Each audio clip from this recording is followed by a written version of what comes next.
All right. Hello, Facebook community. This is Merrill from the Cordial Eye Gallery and Artist Space. Welcome to our new weekly series, Self-Care Saturdays. We'll be live on Facebook every Saturday at 8 p.m. with self-care tips and tricks for you to add to your repertoire. So for our first topic, I thought it would be good for us to talk a little bit about how to balance your self-care in order to avoid burnout. I know with everything going on in the world right now, people have been under a lot of pressure. And burnout is an issue that happens for many people, whether there's a pandemic going on or not. But it's more of an issue now than ever because we're already under so much stress with everything going on in the world that all of the little stressors build up much faster. So our stress baseline is different than we're used to. One of our goals in self-care is to avoid burnout, and that's why I think it's really important for us to talk about it. We all are different and we all have different needs and limits. In the same way, burnout is going to look different in different people. So right here on the screen, you can see just some common themes for burnout. You might not have all of these if you're starting to feel it, but you might have a combination of a few of them, like cynicism, apathy, irritability, sadness, clouded judgment as sometimes an issue, or clouded thoughts. Sometimes your brain might just feel foggy, feeling like you're a burden on other people, but also it could be that you feel burdened. You feel burdened by all of the work that you have to handle. You feel burdened by just household chores, or even just waking up in the morning could feel like a burden. Those are going to be signs that you're starting to experience burnout. So once you reach burnout, it's really hard to bounce back. It's going to take a lot. So the goal is that you start to recognize it in yourself before you burn out. And then what do? What can you do to stop it from happening? What you need to do is you have to look at your self-care routines, and you have to create a self-care plan for yourself. A lot of people, when they hear the term self-care, which I feel like we hear everywhere now, it's like an Instagram buzzword. Self-care is everywhere. But you think about like bubble baths and scented candles, aromatherapy, buying yourself flowers, painting your nails, things like that are the things that a lot of people will say come to mind when they hear self-care. But that's really just one part of self-care, and I actually just call that self-soothing. It's not really all-encompassing for self-care. Self-care is multifaceted. It's like a puzzle. If you don't have all of the pieces, it's not complete. We could come up with many different categories for self-care, and that gets really overwhelming. So I like to stick to these 6 big ones that you'll see on the screen.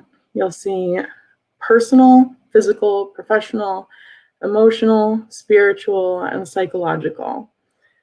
We need to make sure that our self-care is balanced and that we're practicing self-care in all 6 of these categories. So for a lot of people, they might just be practicing self-care in a couple categories, and that's why they're still feeling tired and grumpy, and their mental health is suffering. You'll hear people saying, but I do take time for myself. I take bubble baths, and I write in my journal, and I go for walks. Well, that's not taking care of your whole self. That's taking care of just one part of yourself, and the rest of you is burning out. So I just want to, with you tonight, go through each of these categories and give just some ideas. Not everything is going to work for everybody. So these are just ideas. Maybe you won't like some of them, and maybe other ones will stick out to you. And then the goal is, when you have some time to yourself, take a moment and sit down and write out a list. Create a self-care plan for yourself.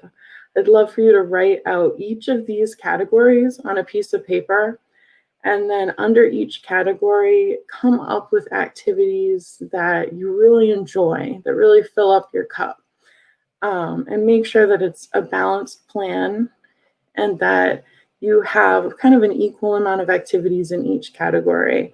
And then what I want you to do is, after you've come up with this plan, I want you to put it somewhere that you'll see it every day, like on your refrigerator, on the door if you need to, so that you see it when you go out the door. If you are in an office, put it up on the wall in your office, wherever you'll see it. So it's a reminder that when you're having a tough time, or you're feeling really tired or cynical or just frustrated, that you'll see this and you'll remember those activities that you might need to do. So first, let's look at some examples of physical self-care. Physical self-care might be safe housing. So it could involve advocating for yourself to find safe housing, taking the steps that you need to take to make sure that you have a stable home situation. That might be getting the help of an advocate to help you out, or just doing self-advocacy, whatever you need to do. Medical care, just routine medical care, like making sure that you schedule your physical. When you're sick, take care of yourself. Don't push yourself. Use your sick days. Take medicine when you need to take medicine.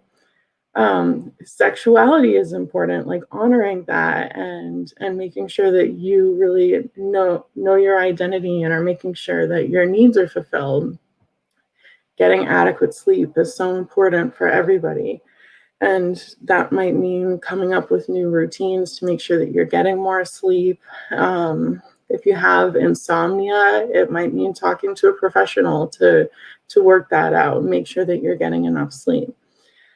Vacations, if that's something that you're able to do, that's just one example of physical self-care, but it's something a lot of people can't do, especially right now. So that's why these are just examples. You don't need to do all of them. You can just kind of mix and match what works for you. Getting a massage is a physical form of self-care. Bubble baths are a form of self-care. They're just one piece. Regular grooming, just taking care of yourself physically. Me time, having just quality time with yourself. Walking, any form of exercise is physical self-care.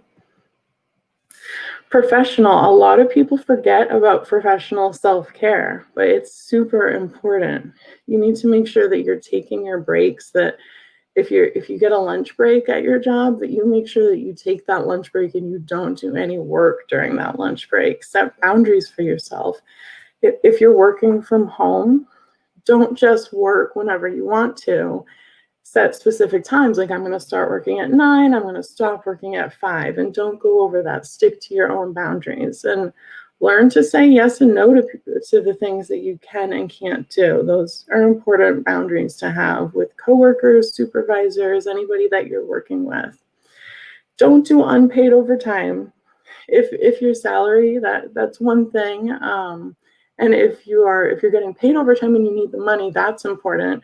But if you're supposed to stop working at, say, 5 o'clock, and you don't get paid after 5 o'clock, and there's no expectation that you work after 5 o'clock, stop working, because that's your time.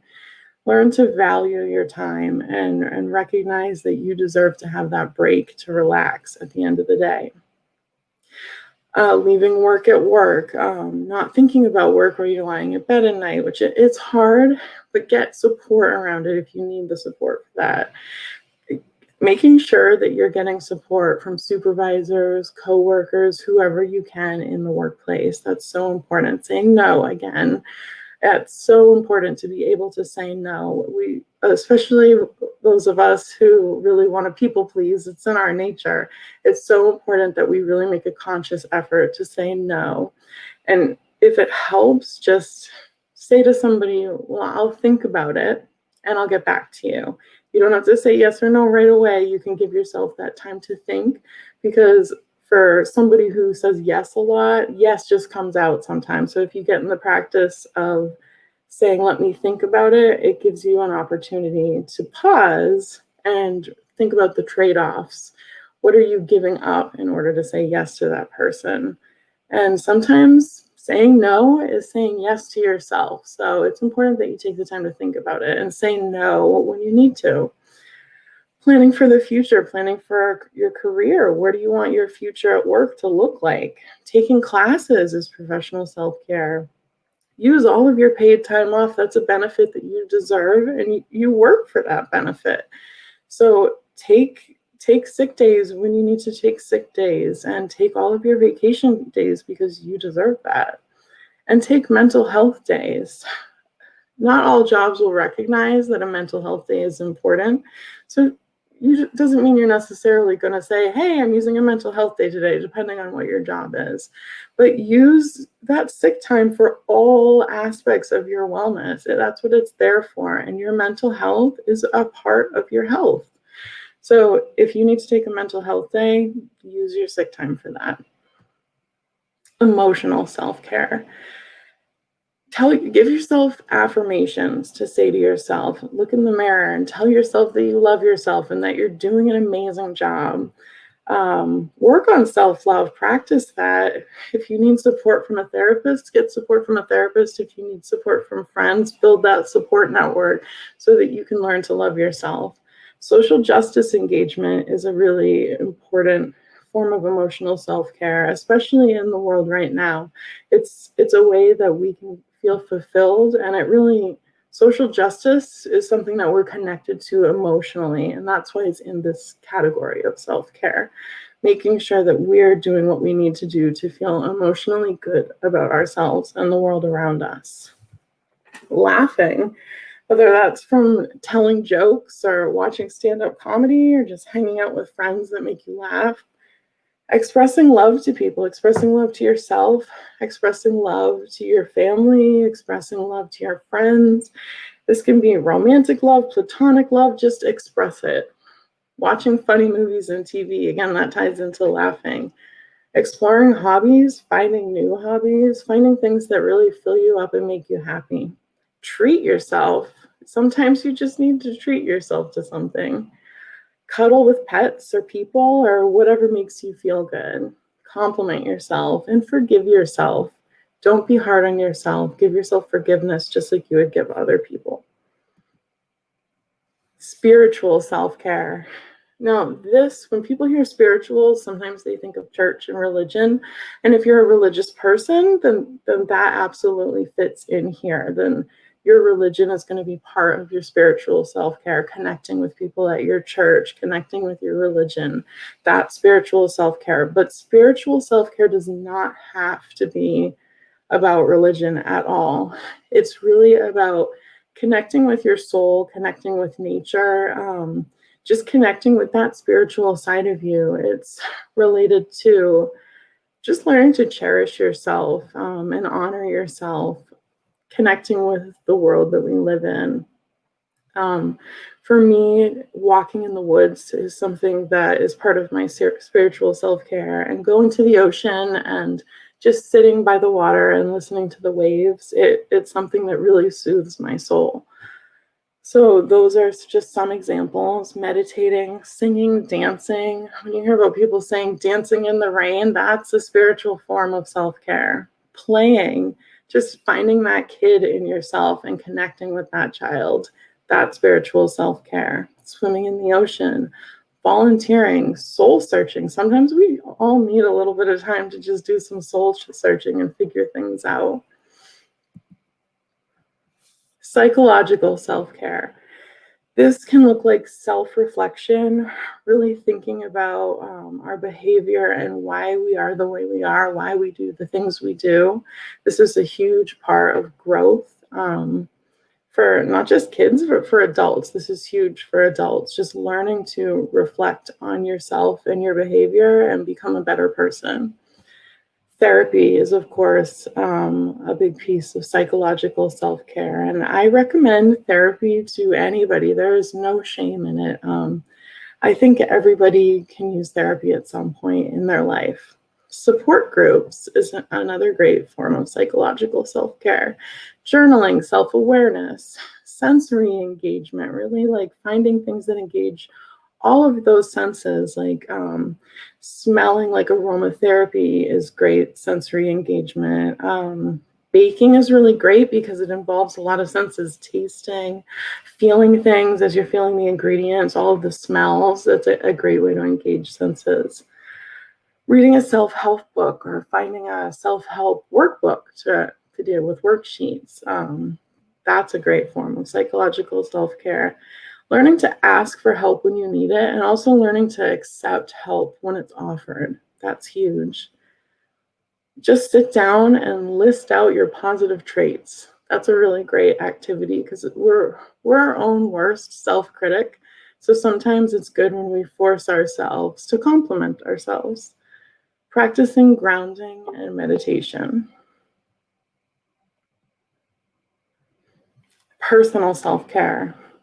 This could be identity exploration, setting goals, having a vision board. I love vision boarding. It's one of those things that I really wish I did more. But especially for us that are really into the visual arts, it's a great way to look at your life and look at your goals and hang it up on a wall somewhere that you'll look at it and look at the things that you want your life to be.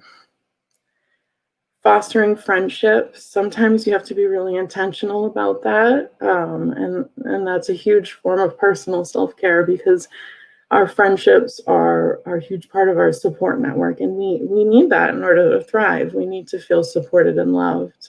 Spending time with those friends and family. Getting out of debt. That's something that a lot of people don't think about when they think of self-care.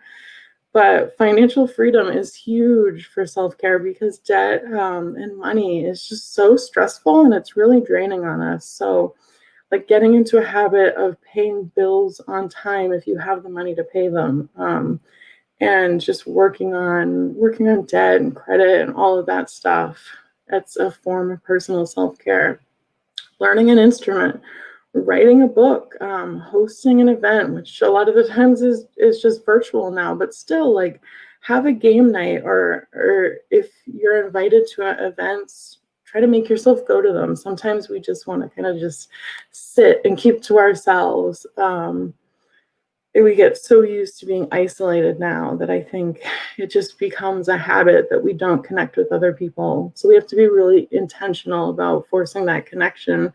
And usually, at least for myself, I'll grumble and moan about having to go to something, even though it's just on my computer, which is across the room. And then once I actually log on and see other people and I'm laughing and connecting with them, I'm really glad that I made myself go. So just a reminder as we wrap up that you've got to nourish to flourish. If you want to see yourself grow and shine and thrive, you need to take care of yourself and you need to make sure you're taking care of all aspects of yourself. People are complex. There are a lot of pieces to us, and that's why there are a lot of pieces to self-care. And we need to make sure that we're nourishing all parts of ourselves. If you enjoyed this and you're interested in learning more about self-care, feel free to join the Cordial Eyes Facebook group, But First Self-Care, where we post tips and tricks regularly. And also, please come back next week at 8 p.m. on Saturday. We'll be here again on Facebook Live, giving some more tips. And if you enjoy programs like this, please consider donating to us. All of the donations go towards programs that really help and support the community. You can donate at thecordialeye.org.